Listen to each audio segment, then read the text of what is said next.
Evangelio de nuestro Señor Jesucristo según San Marcos. Jesús volvió a embarcarse hacia la otra orilla del lago. Los discípulos que habían olvidado llevar pan no tenían más que un pan en la barca. Jesús les hacía esta recomendación: estén atentos, cuídense de la levadura de los fariseos y de la levadura de Herodes. Ellos discutían entre sí porque no habían traído pan. Jesús se dio cuenta y les dijo: ¿a qué viene esa discusión? ¿Por qué no tienen pan? ¿Todavía no comprenden ni entienden? Ustedes tienen la mente enceguecida, tienen ojos y no ven, oídos y no oyen. ¿No recuerdan cuántas canastas llenas de sobras recogieron cuando repartí 5 panes entre 5.000 personas? Ellos le respondieron 12. Y cuando repartí 7 panes entre 4.000 personas, ¿cuántas canastas de trozos recogieron? Ellos le respondieron 7. Entonces Jesús les dijo: ¿todavía no comprenden? Palabra del Señor. Tu palabra me da vida, confío en ti, Señor. Tu palabra es eterna, en ella esperaré. Tenga la bondad de tomar asiento. Queridos hermanos, hemos celebrado ya fiestas tan hermosas en nuestra parroquia como la de Nuestra Señora Candelaria, el 2 de febrero, y ayer Nuestra Señora de Lourdes en Mehuín, 11 de febrero.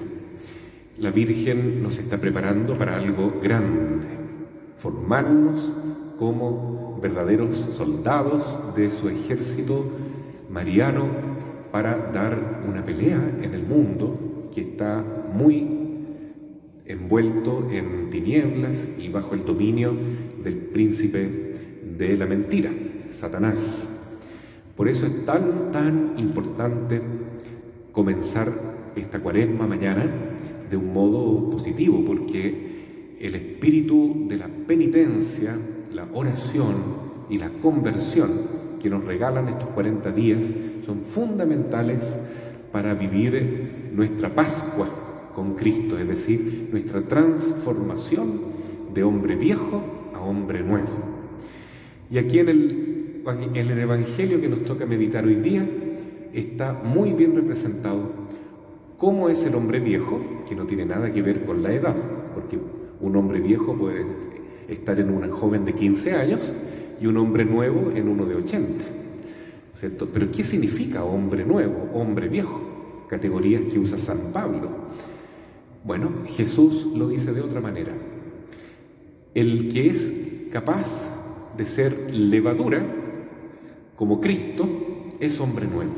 La levadura, así como la sal, ayuda a que la masa del pan quede mucho más sabrosa y quede mucho más perfecta, ¿no? Porque si no, el pan sin levadura queda muy duro.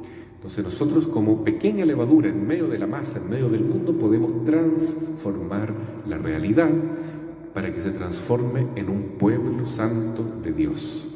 Entonces es grande nuestra tarea, poder influir en la sociedad, en la familia, en nuestra comunidad, para que muchos conozcan y amen a Cristo y puedan también vivir en estado de gracia, que es la característica de la Iglesia. Es la característica de quienes son verdaderos discípulos de Jesús. Jesús hoy día le tira las orejas a sus apóstoles porque ellos estaban siendo otro tipo de levadura, ¿no? Estaban un poquitito vacilando en su propia fe y estaban pensando de manera muy humana, muy mundana, como cuando también le dice a Pedro en Mateo capítulo 16: apártate de mí, Satanás, le dice Jesús a Pedro. Estás pensando como hombre, no estás pensando como Dios, estás pensando de manera mundana. Y esa es justamente la levadura que habla Jesús hoy día, la levadura de los fariseos, la levadura de Herodes. Los fariseos representan a los religiosos que confían en sí mismos, pero no confían en Dios. Es decir, los fariseos creen que por cumplir ciertas leyes religiosas ya son santos y entonces no necesitan de Dios, terminan confiando en sí mismos. Y la levadura de Herodes es la del poder político, la del poder social, poder sociológico de este mundo, ¿no? Nosotros podemos controlar muchas cosas en la política, en la vida económica, en nuestra vida profesional, etc. Pero si nos olvidamos de Dios, entonces caemos en esta hipocresía, ¿no? De creer que todo depende de nosotros y no de Dios. Feliz el hombre que confía en Dios. Ese sí que es verdadera levadura, verdadera sal, verdadera luz para el mundo, según Jesús. Maldito el hombre que confía en sí mismo. Herodes y los fariseos, ¿cierto? ¿Y por qué los discípulos cometieron ese pecado? Fíjense qué detalle, ¿no? Subieron a la barca para cruzar el lago y discutían quién había traído comida, si acaso había pan o no había pan, si había algo para almorzar después o no. Jesús le llama la atención profundamente y le dice: cuidado con la levadura de Herodes y los fariseos. ¿Por qué dirá eso? Dicen los discípulos. Entonces Jesús les pregunta: ¿se acuerdan cuando repartimos comida para 5.000 hombres con 7 panes y unos pocos peces, y en otra oportunidad con 5 panes y unos pocos peces? ¿Cuántas canastas después sobraron? 12 canastas. Otra vez sobraron 7 canastas con unos pocos panes. Entonces, ¿en quién tenemos que poner la confianza? ¿En el Señor o en nosotros mismos?